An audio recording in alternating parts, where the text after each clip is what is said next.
नमस्कार, जय महाराष्ट्र. मी डॉक्टर अनिल फळे.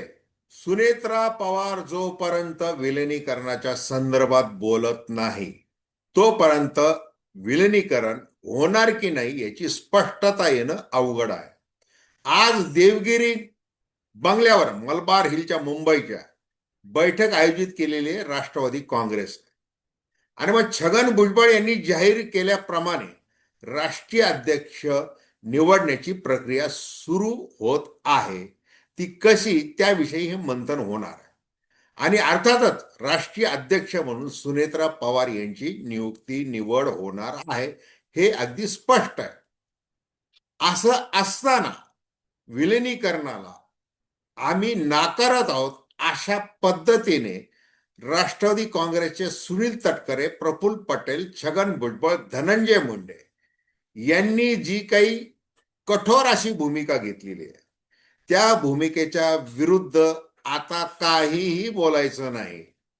विलिनीकरण हा आमच्या दृष्टीने विषय संपलेला आहे असं शरदचंद्र पवार, राष्ट्रवादी काँग्रेसचे प्रदेशाचे अध्यक्ष शशिकांत शिंदे यांनी एकदाच जाहीर करून टाकलेलं आहे. या सगळ्या परिस्थितीमध्ये सुनेत्रा पवार यांच्यावर सुनील तटकरे, प्रफुल्ल पटेल यांनी एक दबाव टाकलेला आहे. त्या दबावाचं कारण सांगितलेलं, अर्थात की राष्ट्रवादी काँग्रेस ही जी काही सत्तेमध्ये आहे आणि ती सत्ता आपल्याला पुढची 3.5 वर्ष टिकवायची आहे, त्या दृष्टीने तुम्ही निर्णय घेतला पाहिजेत. तुम्ही म्हणजे आपण सर्वांनी मिळून घेतला पाहिजेत असं सांगितलेलं आहे, अशी सूत्रांनी माहिती दिलेली आहे. आता हसन मुश्रीफ जे जबाबदार मंत्री आहेत आणि जे ईडीच्या भीतीने भारतीय जनता पार्टीच्या मांडीला मांडी लावून सत्तेमध्ये बसलेले आहेत, जसे इतर जण बसलेले आहेत, त्यांनी एक महत्वाचं वक्तव्य केलेलं आहे की विलिनीकरणाच्या संदर्भात सुनेत्रा पवार यांनी जर काही निर्णय घेतला तर तो आम्हाला मान्य करावा लागेल, असं सूचक बोललेलं आहे. म्हणजे आता त्या घेतील की नाही याची पूर्ण माहिती हसन मुश्रीफ यांच्याकडे आहे. आणि तो घेतला तर केव्हा घेतील हे देखील महत्वाचं आहे. हे मुश्रीफ यांना चांगलं माहीत आहे. आता नरहरी झिरवाळ जे लाचखोर प्रकरणामध्ये गाजत आहेत, ते बारामतीला अगदी पहिल्यांदा ज्या वेळेला बोलले की दोन्ही राष्ट्रवादी, दोन्ही फॅक्शन हे एकत्रच आहेत सुरुवातीपासून, आणि आता फक्त स्थानिक स्वराज्य संस्था म्हणून नाही तर आता आगामी काळात एकत्र आलं पाहिजे आणि नेतृत्व सुनेत्रा पवार यांच्याकडे दिलं पाहिजे असं बोलले.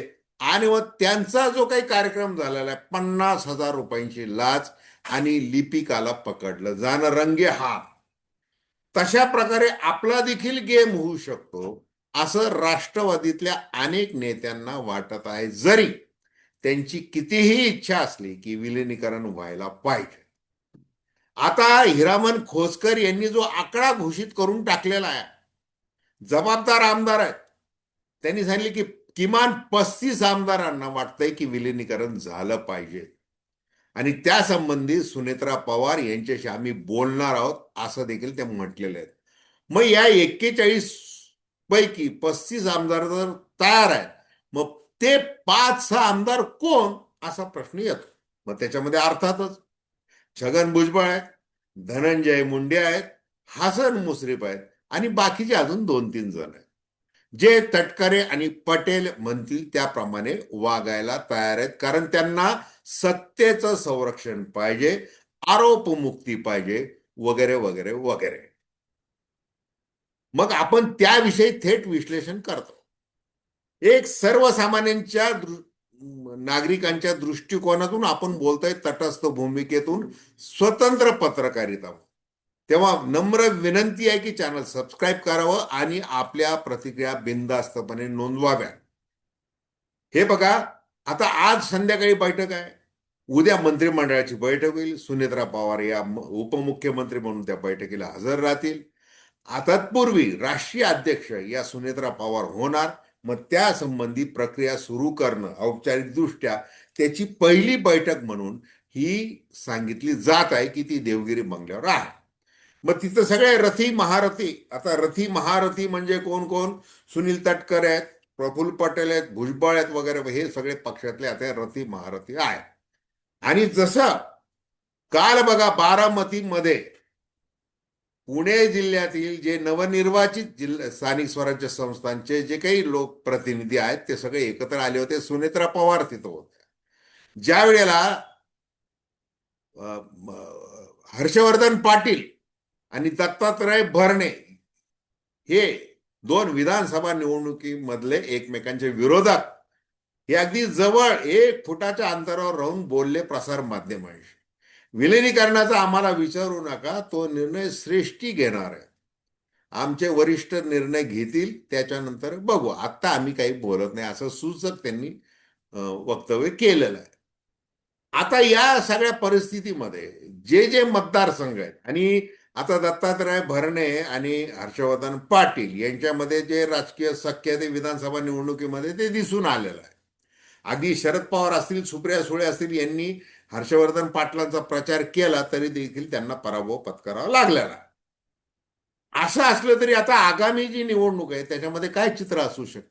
मग अनेक जे मतदारसंघ आहेत, जसं आता इंदापूर आहे, बारामतीचा प्रश्नच नाही, तासगाव, कवठे महांकाळ आहे, येवला आहे, शिरूर, पिंपरी, म्हाडा, श्रीवर्धन, दिंडोरी, कोपरगाव, उदगीर, सिन्नर वगैरे अजून 4-5 मतदारसंघ आहेत जिथे या दोन्ही राष्ट्रवादींमध्ये थेट लढत झाली होती. आणि तिथं बऱ्याच प्रमाणात अजित पवार यांच्या राष्ट्रवादी काँग्रेसचे हे आमदार निवडून आलेले आहेत. आता त्यांना भीती आहे का शरदचंद्र पवार राष्ट्रवादी काँग्रेसच्या त्या आपल्या विरोधात लढलेल्या लोकांची? मग या दृष्टीने काय केलं पाहिजे? आणि तीच चर्चा नेमकी अजित पवार यांनी स्वतःहून सुरू केली होती. परवा म्हणजे हे 4-8 दिवसापूर्वी, म्हणजे शरद पवार ज्या वेळेला रुबी रुग्णालयामध्ये दाखल झाले त्याच्या आधी 2 दिवस हर्षवर्धन पाटील असतील अनेकांशी त्यांनी चर्चा सुरू केलेली आहे. हे फार महत्वाचं आहे.